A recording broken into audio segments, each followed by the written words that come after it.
Madam Rajavi, distinguished guests, most importantly, the family members of those who were injured at Camp Ashraf or those who are still at Camp Ashraf.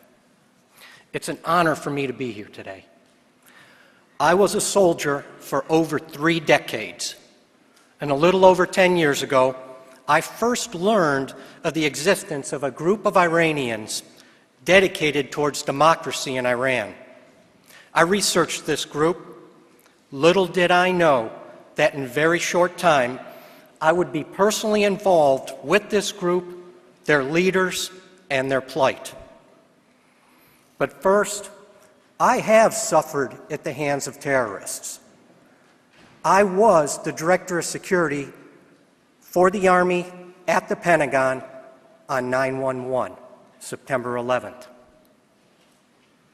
Shortly thereafter, I deployed as the senior military policeman responsible for many missions in Iraq, the first being rebuilding the Iraqi police, the detention of the senior leaders of the former regime, and what I consider most importantly, the safety and security for the over 3,000 members of the MEK at Camp Ashraf.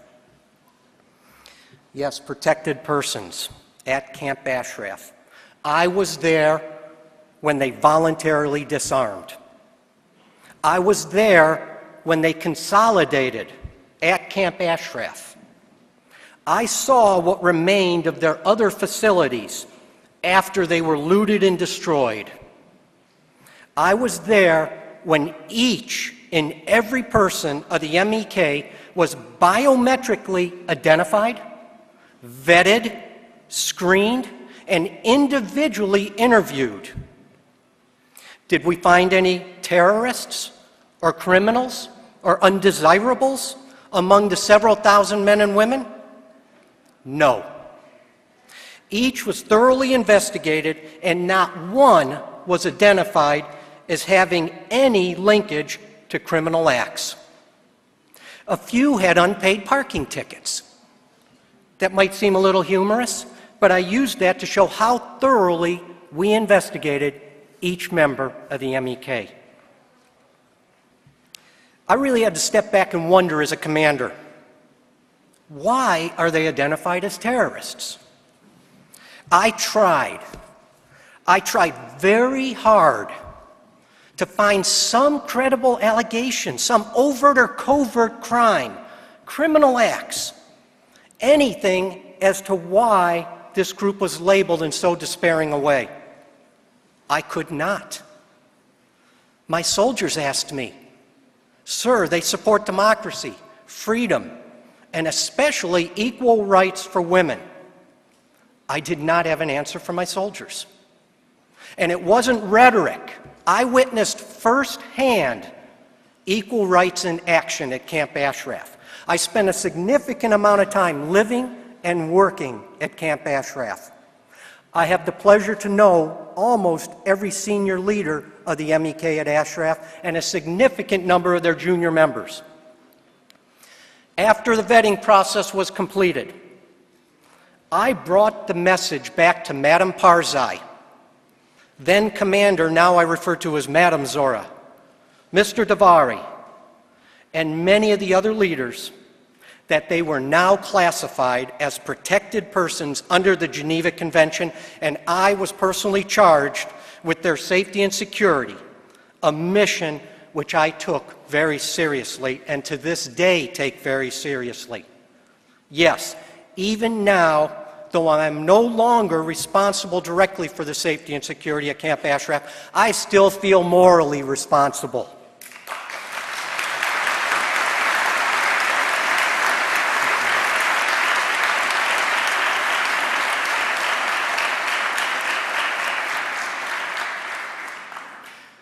As far back as 2003, everything we asked of the MEK, they complied with. Everything. And we established procedures so they could self-sustain, so that they could go and purchase some of the logistics they needed, but most importantly, in order to allow visitors especially their family members, to come see them.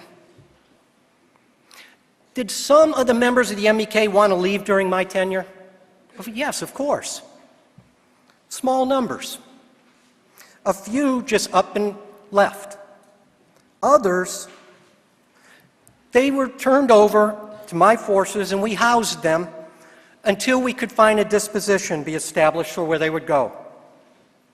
There were vague allegations of torture and people being held against their will by the MEK. This is wrong. I had open and unrestricted access to every area on Camp Ashraf, and I took advantage of that. I staged independent, unannounced inspections and never, ever discovered any indication of torture or anyone being kept against their will. And I tried to prove those allegations. But the only thing I was ever able to prove without a doubt was that the allegations were false.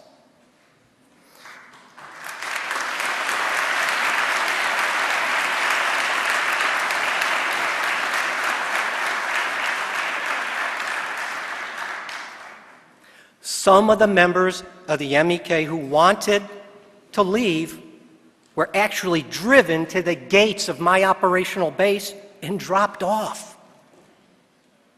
Were there any issues between my units, my forces, and the MEK at Ashraf?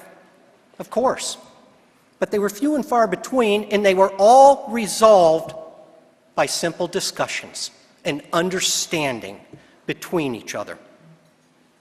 I spent well over a year working to receive definitive guidance as to a way ahead at Camp Ashraf.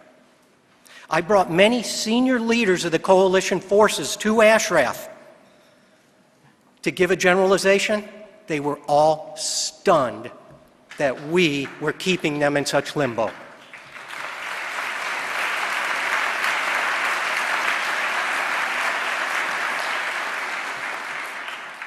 I left Iraq frustrated after that tour, and a year later when I returned, I saw that there had not been a change.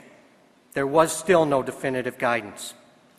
During that tour, I was charged with rapidly rebuilding the Iraqi police, and simultaneously I was General Petraeus's subject matter expert on all police and security operations, including the security at Camp Ashraf.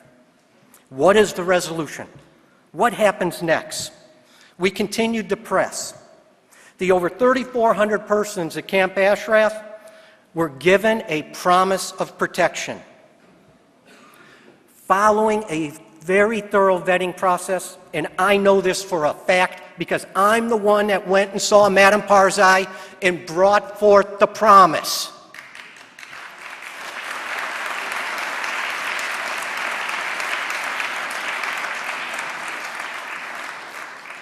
I feel so strongly about that promise that even now, I would return to Ashraf and act as an intermediary between the MEK and the Iraqis, who I know many of their senior leaders. And I feel so safe with the supposed terrorists that I would take my own daughter with me. She is a vocal supporter of human rights and rights for women.